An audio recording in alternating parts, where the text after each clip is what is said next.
तुम्ही नाही, इनफॅक्ट मी पण स्वतःला असं रौद्र स्वरूपात पहिल्यांदाच बघते. माझ्या फॅमिलीतनं तर मी ज्यांना ज्यांना दाखवलं त्या सगळ्यांचं म्हणणं असं आहे, अरे तू अशी पण दिसू शकते का? का तुझ्या चेहऱ्यावर हा राग आणि हे एक्सप्रेशन्स आम्ही कधीच बघितले नाही इतक्या वर्षात. परवा मी माझा टी व्ही घरातला बंद होता आणि मी अजयशीच फोनवर काहीतरी बोलत होतो आणि अचानक टी व्हीवर ते यायला लागलं लिहून. ते जे सर्चमध्ये जसं येतं ना तसं ते लिहून यायला लागलं. म्हटलं टी व्ही बंद आहे माझा आणि त्याच्यावर हे लिहून कसं येते जे मी तुला आत्ता बोलायचा प्रयत्न करतोय ते. कोण तुमचं ऐकतंय, कोण तुम्हाला कुठून बघतंय, काय घडतंय, हे मला वाटतं इतकं डेंजरस आहे हल्ली, इतकं स्कॅरी आहे. मग मी प्रचंड विरोधात आहे लहान मुलांच्या हातात मोबाईल देण्याच्या. मुलांवर पूर्ण विश्वास ठेवला पाहिजे. मुलांच्या प्रगतीच्या आड, माझं वाक्य नाही, नागराज मंजुळाचं वाक्य, मुलांच्या प्रगतीच्या आड येणारी सगळ्यात मोठी गोष्ट म्हणजे अति जागरूक पालक. इतकं जागरूक नाही राहायचं, त्यांना त्यांचं कळतं. तर ते आईला जेव्हा पहिल्यांदा मी तिला टीजर दाखवला माझ्या आईला, तेव्हा तिलाही माहीत नव्हतं हे की असं असं काहीतरी होणार आहे. आणि मग तिने नाव वाचलं आणि ती अय्या, सगळ्यांच्या नावामध्ये आईचं नाव आहे. रेशीमगाठ मालिकेच्या निमित्तानं हे सगळे रेशमाचे धागे त्यांच्या गाठी पक्क्या होत्याच. मग त्यांना असं वाटलं एखादा दोरखंड असावा त्याच्यामध्ये. मग शेजारच्या सेटवर मी कामच करत होतो, मग बहुतेक माझं सिलेक्शन झालं असावं.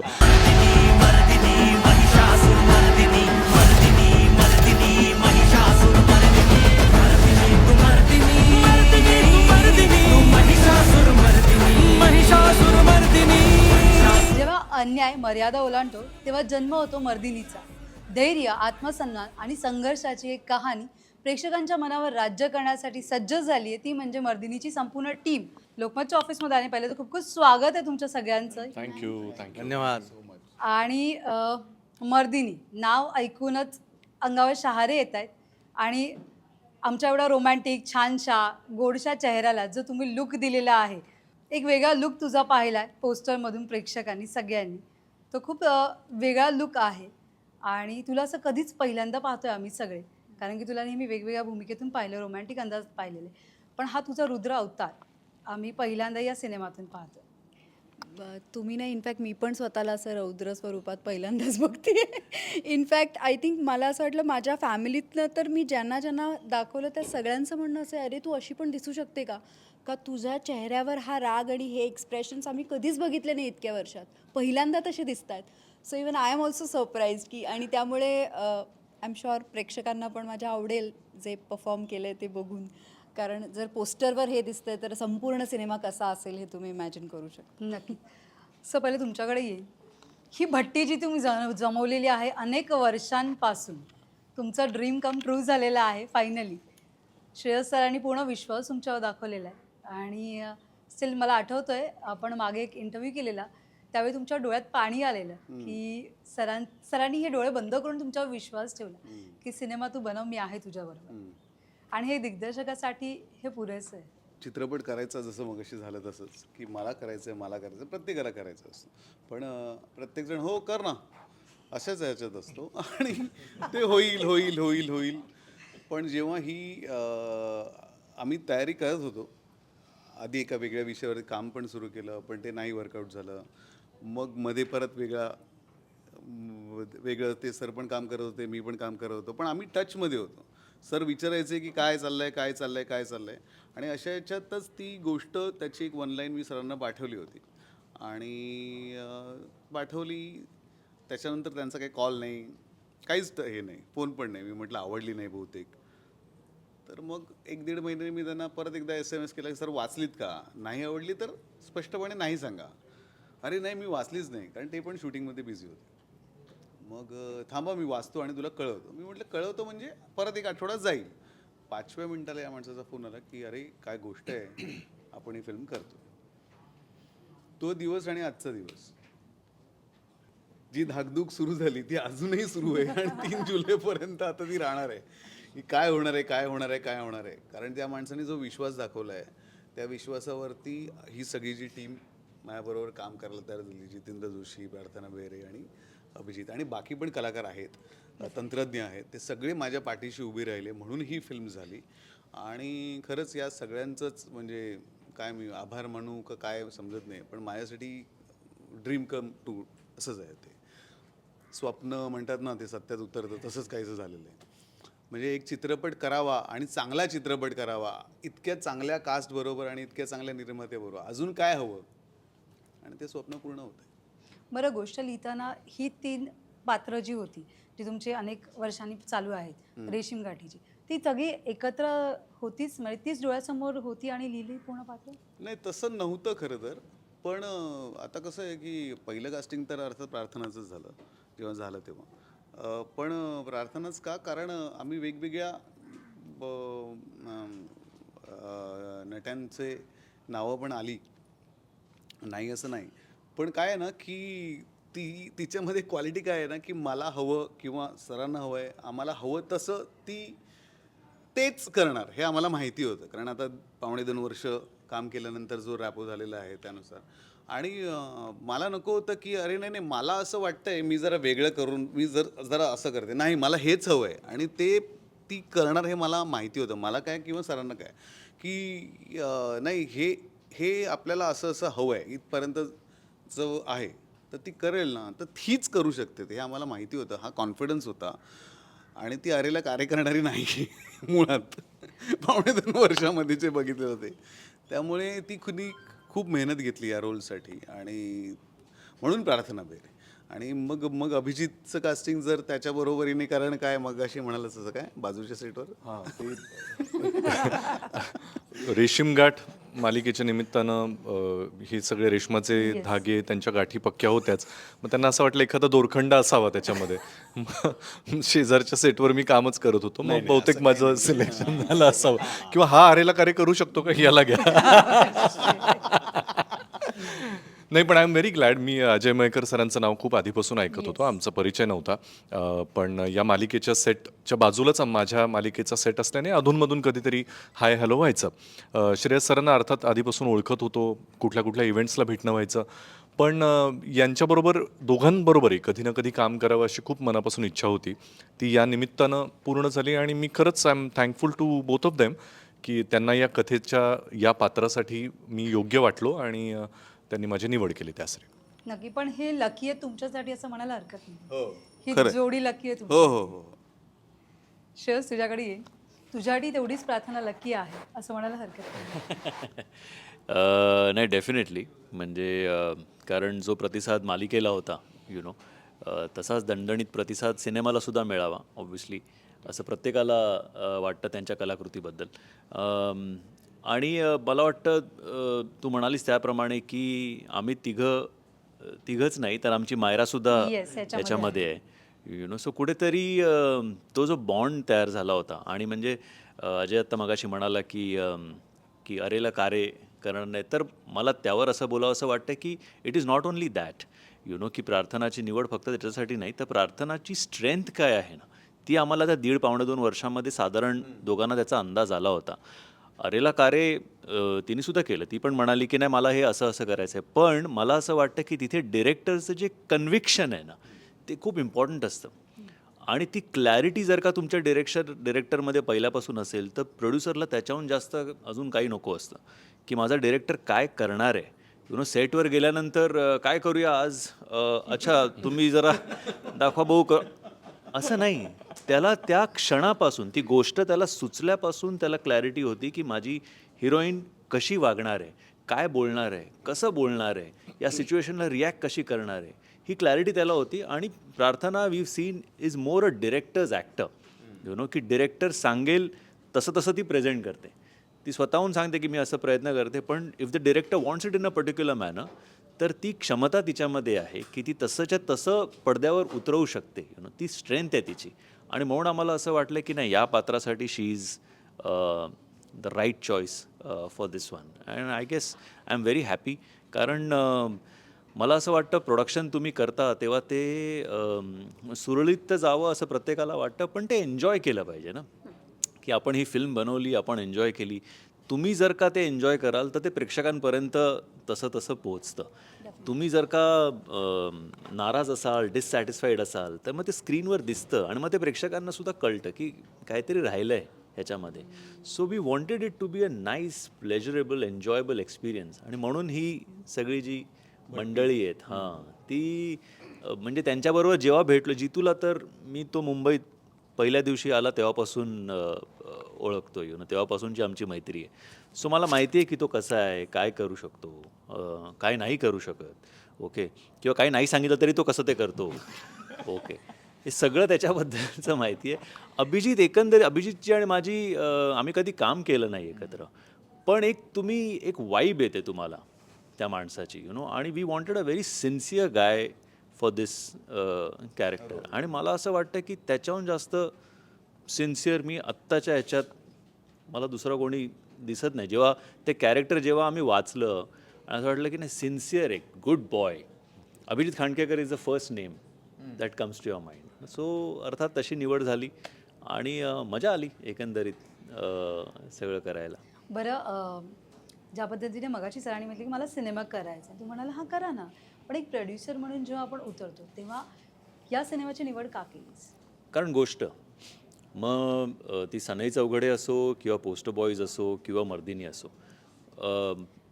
मी I try to follow my gut की तुम्हाला पहिल्या क्षणी म्हणजे ती, कारण ना तेव्हाच तुमची ऑब्जेक्टिव्हिटी करेक्ट असते की जेव्हा तुम्ही पहिल्यांदा ती गोष्ट किंवा त्याची वन लाईन ऐकता आणि त्याच्यानंतर तुम्हाला काय वाटतं, that is most important. So तेव्हा तुमच्या मनाला काय वाटलं आहे ना ते तुम्ही ऐकणं खूप गरजेचं आहे. ही गोष्ट वाचल्या मला असं वाटलं की मस्त आहे, ही गोष्ट आपण केली पाहिजे. अशा बऱ्याच गोष्टी असतात ज्या तुम्ही वाचता आणि मग नंतर तुम्हाला असं वाटतं की होऊ शकते थोडं चेंज केलं तर, पण ती आवडली नाही आहे तुम्हाला, हे तुम्ही त्यावेळेला मान्य करत नाही. सो मला या तिन्ही गोष्टी आत्तापर्यंत आम्ही ज्या केल्या त्या पहिल्या क्षणी, पहिल्या नरेशनमध्ये ऐकता क्षणी मला असं वाटलं की काहीतरी वेगळेपण आहे, ओरिजिनल आहे, ओके, आणि आपण ही मांडावी गोष्ट, ही प्रेक्षकांसमोर आपण आणली पाहिजे. सो ते जे फील झालं त्याच्यानंतर अर्थात तुम्ही त्याच्यावर अजून काम करता, पण the first feeling is for me most important. Jija तुझ्याकडे येईल, अनेक सिनेमे तू आत्तापर्यंत केले, पण या सिनेमाची गोष्ट अशी काय वेगळी होती की जिथे तू लगेच होकार दिला? एकाच गोष्टीकडे वेगवेगळ्या पद्धतीनं सुद्धा पाहता येऊ शकतं, बरं का. म्हणजे जेव्हा एखाद्या गोष्टीत एक नायक असतो, एक खलनायक असतो, एक नायिका असते. नायिकेनं ही गोष्ट माझी समजून काम केलं पाहिजे, खलनायकानं ही गोष्ट माझी समजून काम केलं पाहिजे. त्या सीन तो सीन त्या सीनमध्ये तो सीन सिनेमाला कुठे घेऊन जातो आणि त्या सीनमध्ये तुम्ही काय करता, आपला इगो बाजूला ठेवून त्या कॅरेक्टरचा इगो घेऊन तुम्ही काय करता, हे फार महत्त्वाचं असतं. दुसरी गोष्ट की तुम्ही एक दिसणं असतं त्या पात्राचं, एक वागणं असतं, एक वृत्ती असते. वृत्ती आणि प्रवृत्ती या दोन वेगळ्या गोष्टी आहेत. प्रवृत्ती ही जागृत होते, वृत्ती ही उपजत असते. तुम्हाला लहानपणापासून एक वृत्ती असते तुमची, तुम्ही चेंगट असता, तुम्ही रागीट असता, आणि एक प्रवृत्ती, खलप्रवृत्ती, सत्प्रवृत्ती हे तुम्ही जागृत करता. तर वृत्ती आणि प्रवृत्ती त्या माणसाची मला आवडली. मग ती आता काय आहे ते मी नाही सांगणार, पण मला त्याची आवडली. दुसरी गोष्ट, मला श्रेयसनं ज्या पद्धतीनं कथा सांगितली, मला वाटलं की हां, मला याचा भाग व्हायला खूप आवडेल. आणि आमच्या संवाद लेखकानं जे संवाद लिहिलेत, आणि तुम्ही प्रयत्न करता की तुम्ही वेगळं काम कसं कराल, तर ते वेगळं करण्याचा प्रयत्न करत असताना माझ्या दिग्दर्शकानं माझी खूप मदत केली. आणि आणखी एक महत्त्वाची गोष्ट, श्रेयस आणि दीप्ती करतायत, तर मग मॅटर क्लोज होतो तिकडे. कारण ते मुंबईत पहिल्या दिवशी, ह्या अशा मुंबईत आल्यानंतर एक असा आहे आम्ही श्रेयस तळपदे असं, तर मग, आणि तो हात आजही आहे. आता फक्त तो आता असा होता, तो आता असा झाला आहे, मग असं झालं आहे, तर असं ते वाढत गेलं, आणि म्हणून मजा येते. बरं, इथे सगळ्यांनी आपल्या आईचं नाव लावलेलं आहे, पूर्ण सिनेमामध्ये आम्ही पाहिलेलं आहे. म्हणजे ते एक वेगळी, ही कल्पना कोणाच्या डोक्यातून आलेली?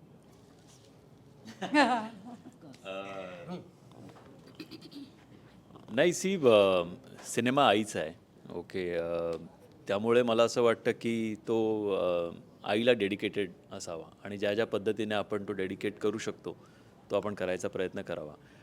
वडिलांचं नाव वर्षानुवर्ष आपण सगळेच अर्थात नेहमी वडिलांच्या नावाने ओळखले जातो.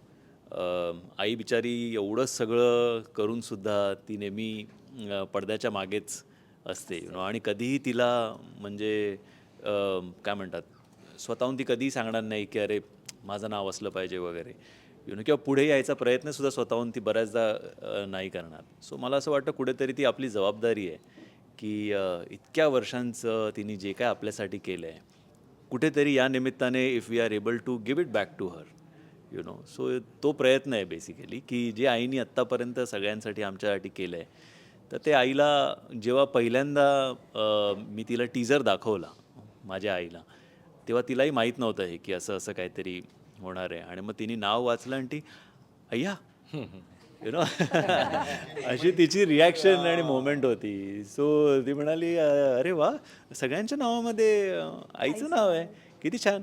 सो तिला खूप आवडलं ते. आणि मला वाटतं हेच आशीर्वाद हवेत आम्हाला, हेच ब्लेसिंग्ज आम्हाला पाठीशी हवेत की कुठेतरी ते तिला जे वाटलं की नाही चला माझ्या मुलांनी विसरला नाही आहे तो जे काय केलं आहे तिने ते तो विसरला. आणि कारण आज तुम्ही जेव्हा आईवडील आहात आणि तुम्ही तुमच्या मुलांसाठी काहीतरी करता किंवा खूप काही करता, तेव्हा तुम्हाला कुठेतरी असं वाटतं की त्यांनी त्या गोष्टीची जाणीव कुठेतरी ठेवावी.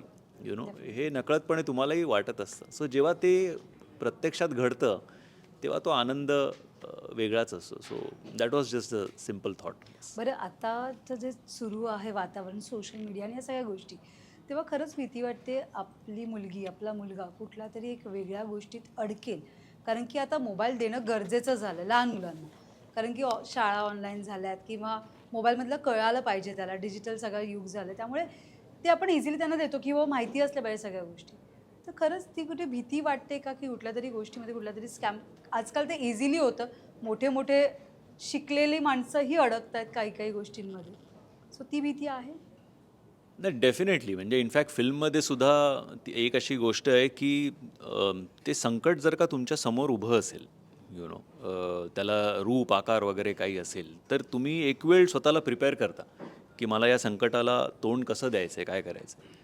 पण ते जर का तुम्हाला माहितीच नसेल, की तुम्हाला माहितीच नाही की हे संकट आहे पण ते आजूबाजूला कुठेतरी आहे आणि ते कधीही कुठल्याही पद्धतीने माझ्यावर अटॅक करू शकते, ही भीती जास्त आहे. आणि तीच मला वाटतं आजच्या काळातली ती भीती आहे की ते आहे, तुम्हाला माहितीही नाही तुम्ही सर्व करताना काय होऊ शकतं. किंवा आता फॉर एक्झाम्पल परवा मी माझा टी व्ही घरातला बंद होता आणि मी अजयशीच फोनवर काहीतरी बोलत होतो आणि काहीतरी मी त्याला सांगत होतो की ऐकू येतं आहे का, हां हे मर्दिनीचं असं असं. आणि अचानक टी व्हीवर ते यायला लागलं लिहून. ते जे सर्चमध्ये जसं येतं ना तसं ते लिहून यायला लागलं. आणि मी त्याला बोललो एक मिनिट थांब. म्हटलं टी व्ही बंद आहे माझा आणि त्याच्यावर हे लिहून कसं येते जे मी तुला आत्ता बोलायचा प्रयत्न करतोय ते. सो कोण तुमचं ऐकतंय, कोण तुम्हाला कुठून बघतंय, काय घडतंय, हे मला वाटतं इतकं डेंजरस आहे हल्ली, इतकं स्कॅरी आहे, इतकं भीतीदायक आहे की हे संकट तुमच्यावर कुठून कधी येईल ते माहीत नसतं ना, ते जास्त स्कॅरी असतं. तेच फिल्ममध्ये सुद्धा असंच काहीसा प्रकार तो घडतोय तिच्याबरोबर आणि ती त्याला कसं तोंड देते is what the story is. Jija, तुला विचारणार, आज तुझी मुलगी मोठी झाली आहे, तिच्या हातात सेलफोन आहे का आणि तिला सोशल मीडिया वगैरे ती वापरते का? हो, कारण कोरोनाच्या काळामध्ये जेव्हा शाळा बंद होत्या आणि सगळं ऑनलाईन सुरू होतं, तर तेव्हा माझं हे मत होतं की असू देत, यावर्षी नाही शिकली तरी चालेल. पण घरात तसं माझ्या पत्नीचं मत तसं नव्हतं आणि माझ्या मुलीचंही नव्हतं. त्यामुळे मग ते ऑनलाईन शाळा झाली. त्यानिमित्ताने मग मोबाईल हातात आलाच. मी प्रचंड विरोधात आहे लहान मुलांच्या हातात मोबाईल देण्याच्या.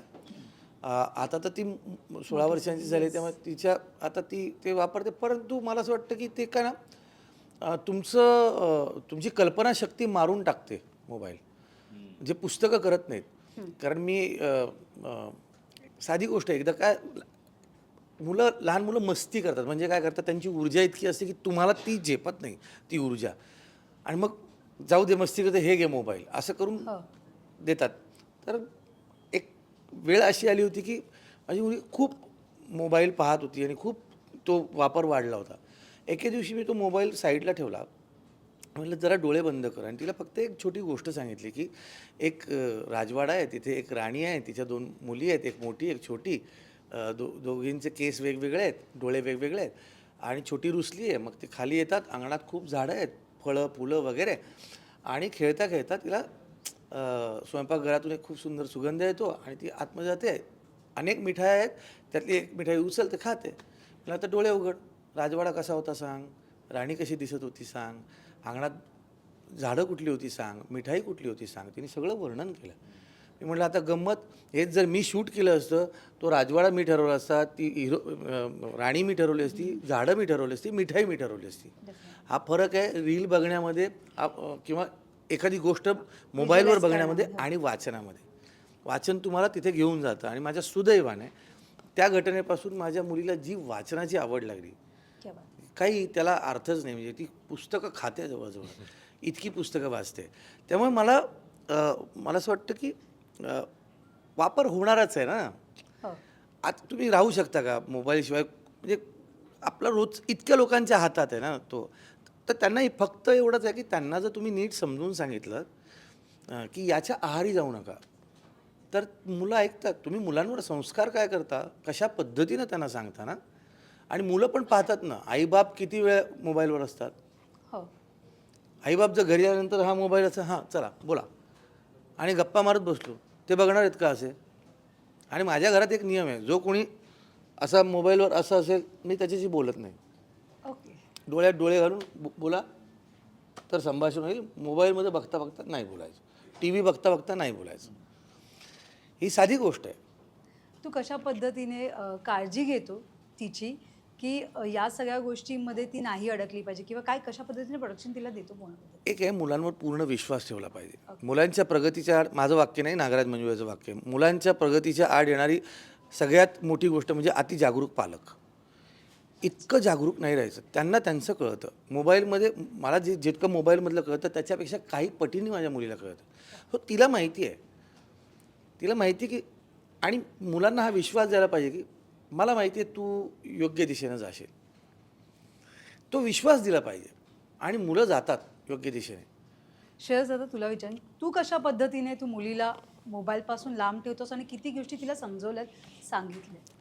सिम्पल आहे. आता तिचं, माझ्या मुलीचं वेकेशन सुरू झालं आहे. ओके, नेमकं असं होतं की काही शाळांचं वेकेशन संपतं आणि यांचं सुरू होतं. सो तिचं सुरू झालं आहे, ती तिच्या आजीच्या घरी राहायला गेली आहे. ओके, आणि मी तिला पहिल्या दिवशीच विचारलं, टी व्ही बघणार आहेस का? नाही डॅडा. मग मी तिला फोन करून विचारतो, टी व्ही बघतेस का? नाही डॅडा, आम्ही इथे खेळतो. ओके, सो तिचे कझिन्स आहेत तिथे, त्यांच्याबरोबर ती दिवसभर खेळत असते. वेळेवर व्यवस्थित भूक लागते तेव्हा जाते, तेव्हा जेवते, खाते आणि मजा करते. रात्री शांतपणे आंघोळ बिंघोळ करून झोपून जाते.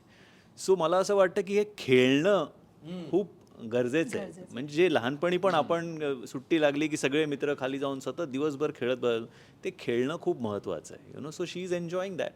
आणि जेव्हा ह्या गोष्टी असतात, जसं जितू म्हणाला की वाचन आहे, मित्र आहेत, कझिन्स आहेत तुमचे, यु नो, भावंड आहेत, त्यांच्याबरोबर एक काहीतरी चर्चा होते, काहीतरी बोललं जातं, मग तुम्हाला अजून काही 4 गोष्टी तुम्हाला कळतात, मग ते मिळून काहीतरी अजून वाचून काहीतरी फाइंड आउट करतात की नाही मला हे माहीत नाही आहे, दाखव मला. मग ते शिकवतात, ही शिकवते. सो या सगळ्या गोष्टींमधूनच तुम्ही इव्हॉल्व्ह होत राहता, रादर दॅन फक्त एक काहीतरी नुसतं टी व्ही किंवा फोन समोर पकडण्यापेक्षा ते खेळणं त्यांचं खूप महत्त्वाचं आहे. And that is very very important. मला तुझ्या भूमिकेबद्दल जाणून घ्यायला नक्कीच आवडेल. कशा, एक वेगळी भूमिका होती, तर खरंच ही भूमिका करताना हे दोन तर तुझे विश्वासाचे आहेत, असे दोघांवर तुझा विश्वास आहे, पण ही भूमिका करावी असं का वाटतं? मला फोनवर सांग बरं. कशी होती भूमिका, मला जरा फोन करून सांग. सुरुवात फोनवरनंच झाली, त्यांचा फोन आला होता मला. तो नाही का, आणि मला असं वाटतं की एक ॲक्टरला का नाही आवडणार अशी भूमिका करायला. म्हणजे ह्याच्यासाठी असं हे विचारणं, मला असं वाटतं की हे आय एम ब्लेस्ड, आणि मला खरंच असं वाटतं की ही फिल्म मिळणं हे माझ्यासाठी खूप इम्पॉर्टंट होतं करिअरच्या या टप्प्यावर. आणि अशा वेळेला अशी संधी समोरून आली होती माझ्याकडे, तर मला ती ग्रॅब करायचीच होती. मला ऑफकोर्स ही, म्हणजे ह्याच्याशिवाय मी सरांचा जेव्हा पहिला फोन आला की आम्ही असा विचार करतोय, असं वन लायनर आहे आणि आम्ही तुझा विचार करतोय प्रार्थना, मी सरांना सांगितलं, सर खरंच तुम्हाला विश्वास आहे का हे पात्र मी करू शकेन? ते म्हणाले ऑफकोर्स मला आणि श्रेयसला, आम्हाला दोघांना वाटतंय तू करशील.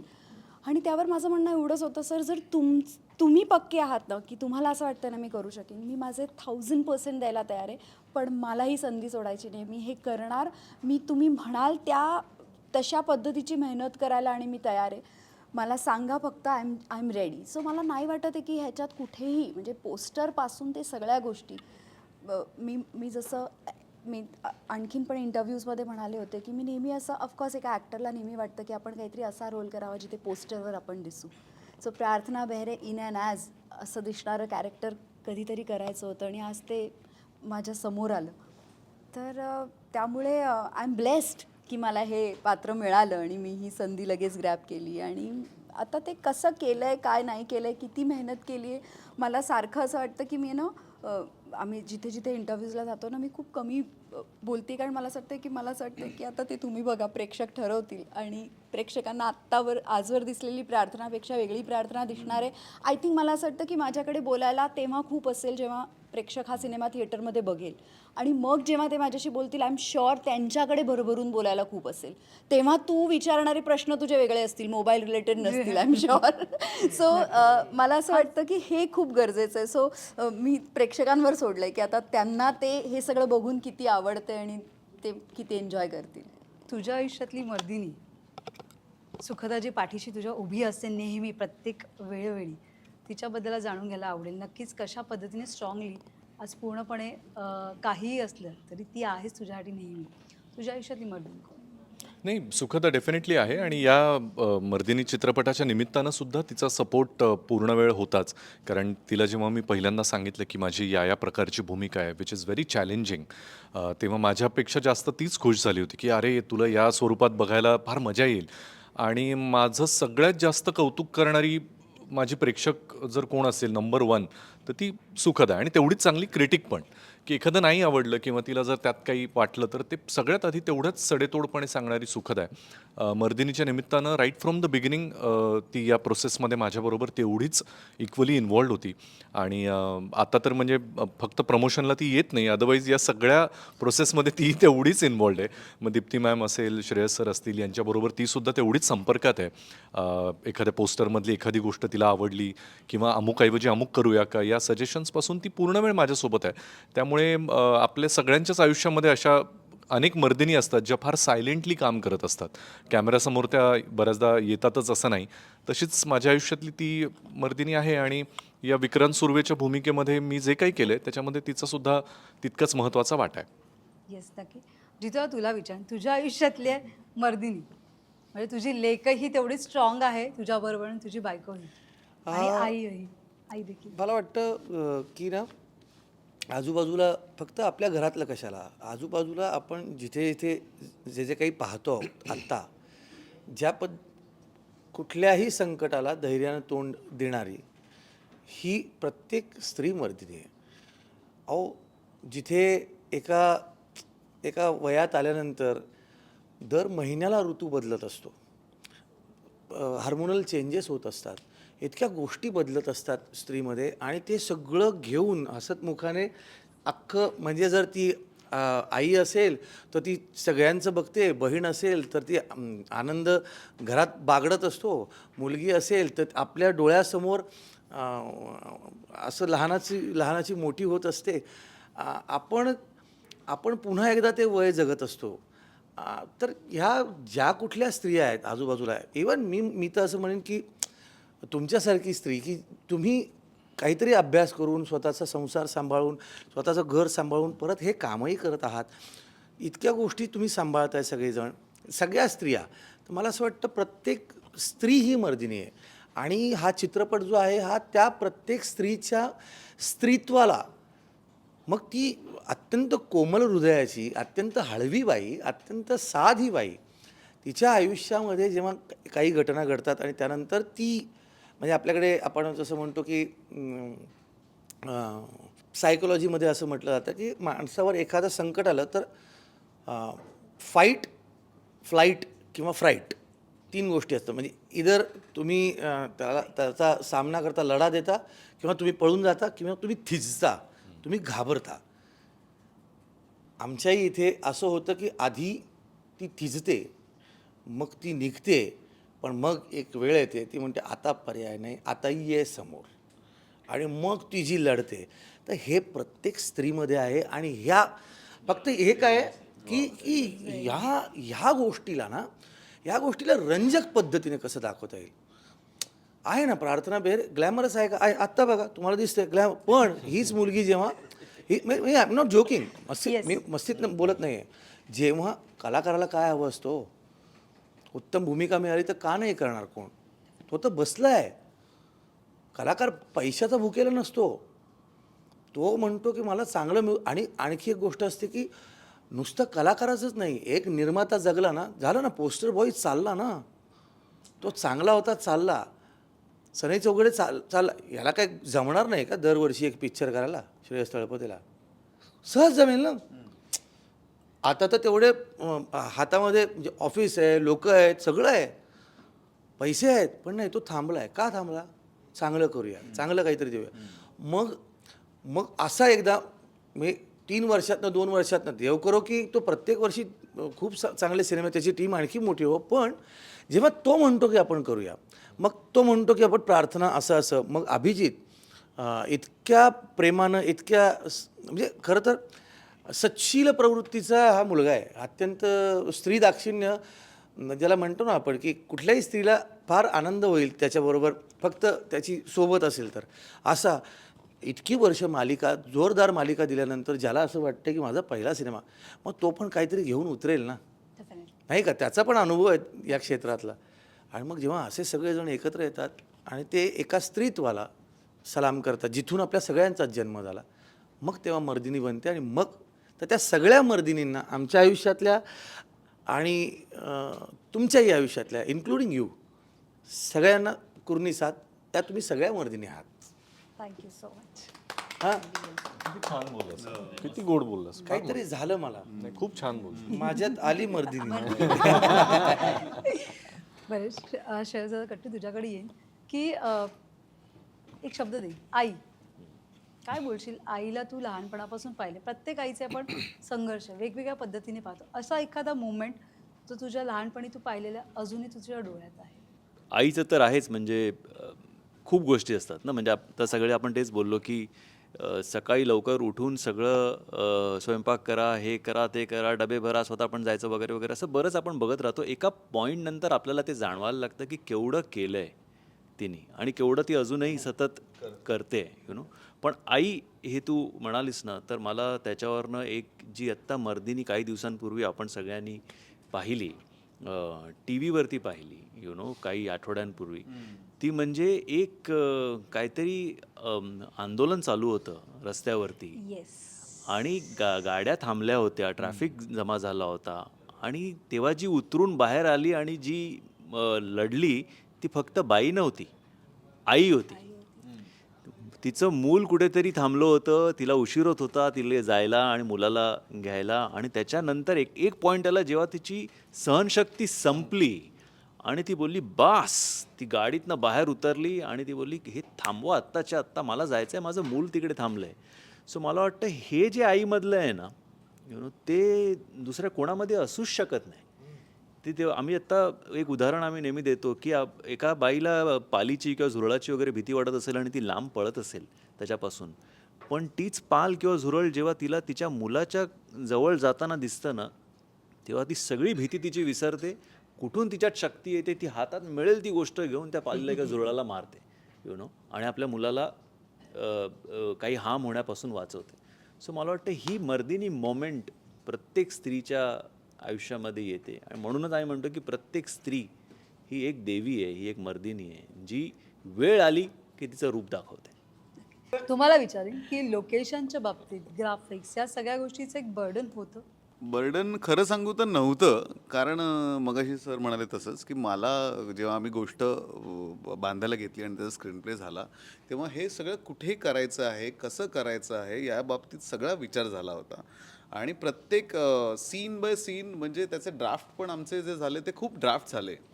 म्हणजे माझे आणि महाबळेश्वर नार्वेकर ज्यांनी स्क्रीन प्ले अँड डायलॉग्स केले, तर आमचं स्वतःचं एक त्या गोष्टीवरती काम सुरू होतं. मग आमच्या दोघांचं झाल्यानंतर आम्ही तिघं परत बसत होतो आणि त्यानंतर जो फिल्टर लागत गेला ना, त्यामुळे त्या गोष्टीतनं इतकी क्लिअरिटी होती की पहिल्या दिवसापासून जे शूट सुरू झालं ना, ते कधीच आमचं कधी हेवाय गेलं नाही.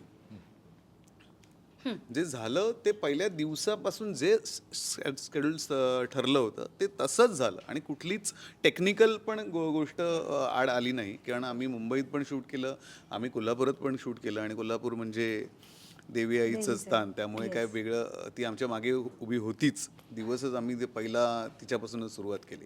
त्यामुळे कुठलंच आम्हाला असं म्हणजे टेक्निकल पण नाही आलं आणि एडिट पोस्टला पण काही असं अडलं नाही.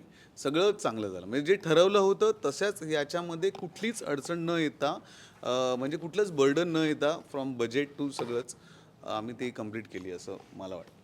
जिजा, तुझ्याकडून एक छानशी आईसाठी एक कविता, जर तुझी इच्छा असेल तर आईसाठीची कविता तुझ्याकडून ती ऐकायला नक्कीच आवडेल. मला कारण की सिनेमा पूर्ण आईवर आधारित आहे, आईला डेडिकेट करतोय.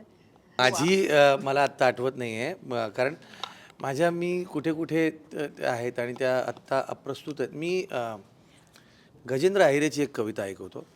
गजेंद्रनं, आम्ही गुलमोहर नावाचा चित्रपट करत होतो आणि त्या चित्रपटाचं शूटिंग करत असताना सोनाली कुलकर्णी सिनियर त्या आणि माझा सीन होता. त्या माझ्या शिक्षिका असतात आणि त्या मला काहीतरी समजवायला आलेल्या आहेत आणि मी त्यांना सांगतो की बाई, मी तुमच्यासारखा असं हॉस्पिटलच्या कॉटवर जन्माला नाही आलो, मी रस्त्यावर जन्माला आलेला माणूस आहे वगैरे वगैरे. आणि गजेंद्र मला म्हणाला की जी तुझी कविता आहे का रे एखादी आईवरची? मी म्हटलं जी या सिच्युएशनसोबत जाईल, या प्रसंगाला अनुरूप असेल. तर मी म्हटलं नाही रे, माझ्याकडे अशी कविता. आणि माझ्यासमोर, विश्वास ठेवा, गजेंद्र अहिरे हा इतका प्रतिभावान कवीसुद्धा आहे की त्यांना बसला आणि एक टाकी लिहिली रे ही. मी अक्षरशः 3 मिनिटात त्यांनी ही कविता लिहिली होती. तर ती कविता मला आत्ता आठवते आईची, की माझ्या मायेचा आठव जसा पौषातला वारा, जेव्हा थकून बसेल बापा दे रे तिला थारा. माझ्या मायेचा आठव जसा पौषातला वारा, जेव्हा थकून बसेल बापा दे रे तिला थारा. फिरू फिरू आवरे ती उभ्या जन्माचा फुफाटा, फिरू फिरू आवरे ती उभ्या जन्माचा फुफाटा. तरी उरामंदी कार तिच्या बाभळीचा काटा. बाई होती ती म्हणून माही आयमाया झाली, बाई होती ती म्हणून माही आयमाया झाली. ओटी पोट आवळून भर पावसात व्याली. बापा बाईचा जलम, काय लाईन आहे या दोन. बापा बाईचा जलम उभ्या धसकटाचं रान, बापा बाईचा जलम उभ्या धसकटाचं रान. इख पचविल जरी उरी अमृताचे थान, इख पचविल जरी उरी अमृताचे थान. गजेंद्र अहिरे. गजेंद्र, क्या बात आहे. गजेंद्र, मी प्रेम करतो तुझ्यावर आणि तुझ्या कवितेवर. काय लिहिले ना, 3 मिनिटात लिहिले हो. सो थँक्यू सो मच आणि ऑल द बेस्ट. 3 जुलैला हा सिनेमा, आता मराठीतले सगळेच सिनेमे खूप चांगले चालले, टचवूड, आणि असेच बॉक्स ऑफिसवर चालत राहू हो, दे. हो. बरं, शेवटचा प्रश्न, जर पॉलिटिकल काही हरकत नसेल विचारायला तर विचार. काय विचारते? हां, बरं, साऊथला सगळेच ॲक्टर कुठेतरी राजकारणात वळत आहे. सो आम्हाला हा चेहरा देखील राजकारणात वळालेला पाहायला आवडेल. मी श्रेयस उभा राहिला तर मत नक्की त्यालाच देईन. काय ना, मला असं वाटतं की कधीच नाही असं म्हणू नये. ओके, कारण आयुष्य तुम्हाला कधी कुठल्या वळणावर घेऊन जाईल, कुठल्या वाटेवर घेऊन जाईल हे तुम्हालाही माहीत नसतं. त्यामुळे आत्ता जरी असं वाटत असलं की नाही, मला नाही वाटत मी त्या क्षेत्रासाठी बनलो आहे, पण तरी उद्या काय परिस्थिती असेल आणि ती मला कुठे घेऊन जाईल मला माहीत नाही. नवीन एखादा काही चॅलेंज असा आला किंवा वेळच तशी आली तर यू नेव्हर नो. तिथे इन्फ्लुएन्शियल माणूस असतो, इथे ॲफ्लुएन्शियल माणूस आहे. आणि राजकारणात सगळं झुकावं पण लागतं ना. हे कसं शक्य होईल ना, इथे थोडं अवघड आहे ते जरा. पण आम्हालाही आवडेल. श्रेयस सरांसारखा माणूस जर उभा असेल निवडणुकीला तर जितेंद्र म्हणाला तसं आमचं मत तर त्यांनाच आम्ही आहे. सगळे वोट करायला तयार आहोत. आमचा तो जबाबदार मित्र आहे. बरं, राजकारणाची सध्याची परिस्थिती जी आहे, आणि खरं तर मोदीजींनी खूप एक वेगळं पर्व गाठलेलं आहे, सो त्याच्याबद्दल काय सांगशील? मी पर्सनली त्यांचा फॅन आहे. ओके, मला ते प्रचंड आवडतात. ज्या पद्धतीने इतकी वर्ष आणि एस्पेशली या आत्ताच्या काळामध्ये जो आपण बघतोय की खूपच क्रिटिकल काळ आहे जगासाठी, त्याच्यामध्ये ज्या पद्धतीने देशाला सांभाळायचा प्रयत्न करत आहेत, मला वाटतं it's extremely difficult, very very challenging for everyone, आणि एस्पेशली फॉर पर्सन जे हायेस्ट पोस्ट आत्ता सांभाळत आहेत आपल्या देशामध्ये. It is a very very challenging period. त्याच्यामध्ये सगळं सांभाळून ठेवणं आणि कुठेही आपल्याला जाणवून न देणं की काय घडतं आहे आजूबाजूला, काय परिस्थिती आहे, त्यात कुठेही जनतेला तसं जाणवून न देणं. येस, काही गोष्टी बदलत आहेत, पण ज्या मॅसिव्ह स्केलवर आजूबाजूला आपल्या बदलत आहेत ना, त्या मानाने आपल्या देशामध्ये ज्या पद्धतीने त्यांनी सांभाळून ठेवलं आहे, मला खरंच सलाम करावं असं वाटतं. Thank you so much. 3 जुलैला सगळेजण हा सिनेमा थिएटरमध्ये जाऊन पाहणार आहेत. Yes, thank you so much. All the best. Thank you so much.